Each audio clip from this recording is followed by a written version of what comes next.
yéen a ngi ànd ak seen portail Baol Média nekk fii ci Mbàkke Bawol ngeen ci am bépp actualité ànd leen ak seen portail Baol Média di premier portail d'information générale fii ci région bu Diourbel. Baol Média xibaar yu wér te wóor te leer.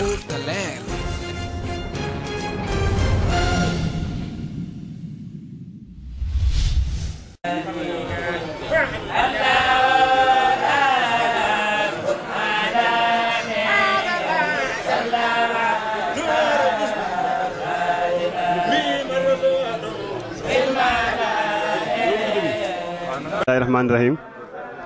auzu billahi mina seytaani rajim bismillahi rahmaani rahim asalaamaaleykum wa rahmatullahi taala wa barakaatu ñi ngi leen di nuyu baax di leen siyaar di am mbégte kontaan bu baax a baax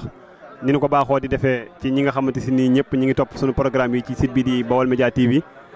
ni ñu ko baaxoo di defee ci njabootu Serigne Touba képp ku ci xewle rek ñu fas yéene ñëw ngir seq ak moom ay laaj ak tontu ndaxte site bii di Baol Média loolu rek moo nekk ay yitteem fii nga xamante si mooy ci Touba Mbacké rawatina ci région bu Diourbel bi surtout ci département bu Mbacké bi tey nag kenn xewle na ci diine ji kenn xewle na ci lislaam ji muy Serigne Abdoulaye Lahad Mbacké kenn dootu ko présenté ndaxte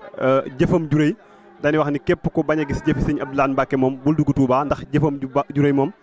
njolloor la ñëpp xam nañ ko ndax gis nañ liggéey bu rëy bi nga xam liggéeyal na ko waajuram mu tere muy Cheikhul Khadim moo xam yokk jumaa ji moo xam forage bi nga xam def na ko fi moo xam bi gendarmerie spéciale yi yëpp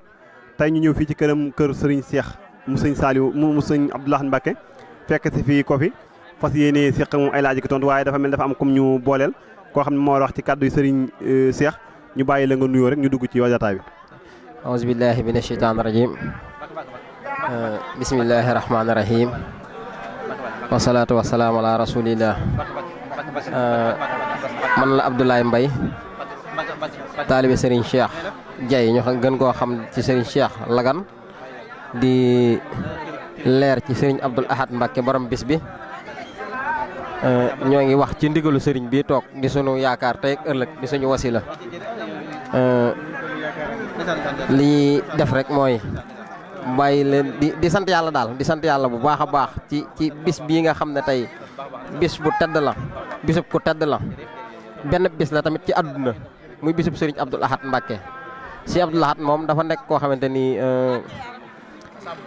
Sëñ Tuubaa moo ko njëkk a kennal moom bi mu ko tuddee Abdoul Ahad waaw day loolu mooy li nga xam ne moom lañ jëlee woon fii ci kër Serigne Cheikh mu Serigne Saliou Mbacké ñu koy ñaanal baax yàlla na ko yàgg teewe ñu yàgg ko fe fekk te mu ànd ak wér ak tal ñi ngi sant ñëpp di gërëm ñëpp asalaamaaleykum wa rahmatulahi taala wa barakaatu